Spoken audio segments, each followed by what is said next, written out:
So, and that is the thing that I was telling you, that we don't treat the diagnosis, we treat the child, the individual. Mm-hmm. No matter what age that person with a special needs has, we treat the individual and we don't see the label in front, because if you see the label, then it's going to be difficult. You are going to think that everything is impossible to do. You already put the impossible label there in front in between you and the child, and it's going to take much Mm-hmm. longer. So with Roberta, I never saw her as a Down syndrome child. I just Mm-hmm. want to work with her as a child, and little by little, patiently, she was improving a lot, improving. So you would So you would say, like, if I see the person as they are diagnosed, I almost automatically am putting limitations. And when you see the individual, you see possibility. You see embracing their selves as the way that they are. I think you put it very well, Renat. Very well put it. Yes, exactly. And unfortunately, in that's the way usually people treat each other, pointing their limitations, their Mm-hmm. flaws, instead of seeing their possibilities.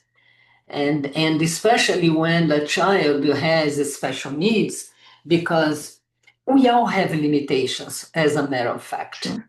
We all have limitations. However, our limitations are very well hidden inside. But an individual that has limitations, as physical limitations or mental limitations, or a child that has Down syndrome, limitations, their flaws are there, showing up. They cannot hide it. They cannot. So what happens? They are what they are.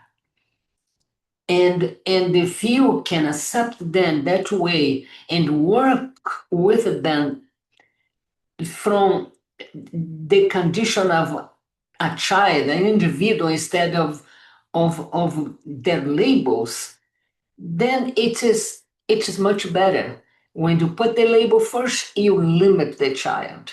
But inside of that child has a potential. That's the way yoga works for. That's why I don't like it to see yoga as a play. I like to see yoga as that opportunity of to connect with who you really are inside, your inner power.